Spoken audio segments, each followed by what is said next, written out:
Hey folks, just thought I'd come out for a little walk today. So I'm out on the sofa and I've got a very little quick autofocus tip for you as we walk past the lovely setting sun. I'll show you that in a minute. And basically, what the autofocus tip is for the XS20. And it's more for people who shoot in auto mode. And you notice if you've got an XS20, it has an auto mode. And if you put it in that auto mode, the camera will do everything automatically, which you think, oh, it's just like program mode, isn't it? But it isn't just like program mode, because the AI autofocus switches into a very interesting mode. Now, you can tell it what the subject is, but equally, you can leave it on auto completely, and what it'll try and do is it'll try and guess what the subject is. So here we go with some samples. Now I use my cat as a subject. And you can see it's picked up Rosie as a cat, and at the bottom left of the screen you can see the indicators changing there. It's picked up 1/500th, I think, of the shutter speed, so it kind of is going to give you the right kind of shutter speed for what you're shooting. So this would be an animal, could be moving quickly. My cat isn't moving quickly at the minute, she's sleepy. And it can also auto select the film simulation. We'll come on to that in a minute. Now I could tell it in the menu. If I bring up the menu here, you can select all these different options for auto subjects, or I can just leave it to set the subject.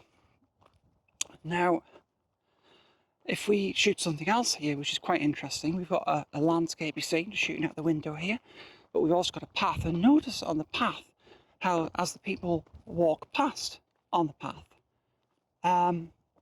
the camera switches to portrait and landscape, and it's picking up the different subject. It's quite clever how the AI autofocus is working. It's basically, you don't have to select it. So normally, when you're shooting with these cameras, you would have to select the autofocus mode, which could be a pain if you're just doing general purpose shooting. So when it's in this mode, the camera's going to do the legwork for you, which is really good, actually. It's really handy. So if you're somebody who likes shooting in auto, I think this is a really good mode to get you going. And you notice when it was in portrait, it was dropping the shutter speed down to 1/125th, so it's not perfect, and you can use the exposure compensation if you want to darken or brighten the image. But for you, people who like to shoot JPEGs, I think it's a really good option.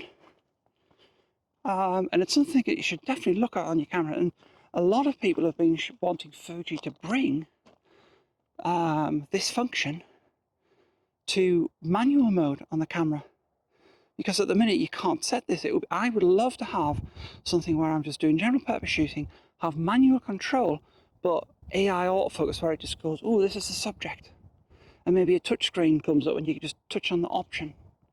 We haven't got that yet, but it's just a really handy autofocus option that's unique to the XS20 at the minute, and something very much worth doing if you just shoot JPEGs. Now, I said I would come on to at the end the film sims.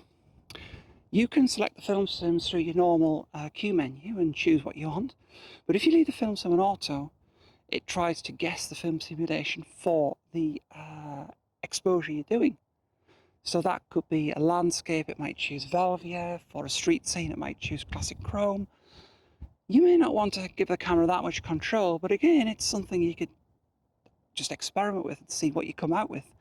It means you get some very interesting pictures and you're letting the camera do them completely. So certainly if you're somebody who's like new to Fuji cameras and you've just got an XS20, or you like shooting as a pro but you just want to relax, do give auto mode a try. I think it's a very forgotten mode that you should definitely have a look at. So I hope this little tip was useful for you. If it was, remember to like and subscribe to the like the video, subscribe to the channel, and click that notifications bell for more little tips videos when they come out. Catch you later, folks. Bye.